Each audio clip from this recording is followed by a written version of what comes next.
AP తిరుమలలో SP museum ఆధునీకరణ పనులు చివరి దశకు చేరుకున్నాయి. వచ్చే సాలకట్ల బ్రహ్మోత్సవాలు దీనిని ప్రారంభించేందుకు సన్నాహాలు చేస్తోంది టీటీడీ. టాటా కన్సల్టెన్సీ సర్వీసెస్ సంస్థ సహకారంతో శ్రీ వెంకటేశ్వర మ్యూజియం ఆధునీకరణ పనులు జరుగుతున్నాయని చెప్పారు టీటీడీ అదనపు ఈవో వెంకయ్య చౌదరి. అధికారులతో కలిసి ఆయన ఆధునీకరణ పనుల పురోగతిని పరిశీలించారు. శ్రీవారి వార్షిక బ్రహ్మోత్సవాల్లో AP CM Chandrababu Naidu museum ప్రారంభిస్తారని చెప్పారు. ఆలోగా పనులు పూర్తి చేసేలా చర్యలు తీసుకుంటున్నామని చెప్పారు వెంకయ్య చౌదరి. మొత్తం 14 గ్యాలరీలను ఆధునిక సాంకేతికతతో భక్తులకు ప్రత్యేక అనుభూతి కలిగేలా తీర్చిదిద్దుతున్నామని వివరించారు.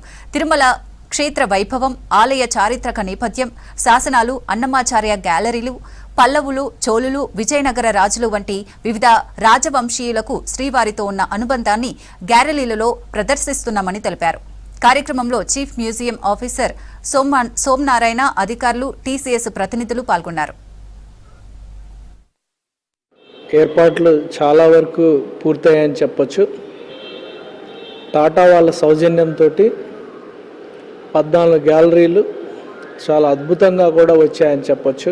తిరుమల యొక్క విశిష్టతను పెంచే విధంగా, విశిష్టతను తెలియజేసే విధంగా చారిత్రక నేపథ్యం ఉన్న శాసనాలతో పాటు అన్నమాచార్య గ్యాలరీ, అలానే మిగతా కూడా వేరియస్ పీరియడ్స్లో రాజులు అయితే డిఫరెంట్ డైనాసిటీస్, పల్లవాసు, చోళాసు, విజయనగరాసు, స్వామివారికి సంబంధించి అసోసియేషన్ ఏమేమి ఉన్నాయన్నీ కూడా ఇక్కడ డిస్ప్లే చేయటం జరిగింది.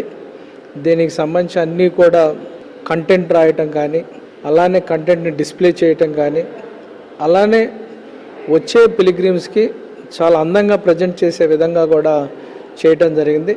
దాదాపు 1,25,000 ఎస్ఎఫ్టీ ఉన్న మ్యూజియంలో దాదాపు 1,00,000 స్క్వేర్ ఫీట్లో వర్క్ కంప్లీట్ అయింది.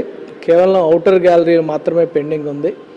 సో దాంతో ఈరోజు అందరం కూడా కూర్చొని డిస్కస్ చేసి మ్యూజియాన్ని ఏ రకంగా ఆపరేషనలైజ్ చేస్తే బాగుంటుంది, అలానే ప్రొఫెషనల్గా ఏజెన్సీ ద్వారా రన్ చేస్తే లాంగ్ టర్మ్ సస్టైనబిలిటీ ఉండే విధంగా కూడా మ్యూజియంని ఎలా తీర్చిదిద్దొచ్చు అనేది కూడా డిస్కస్ చేయడం జరిగింది.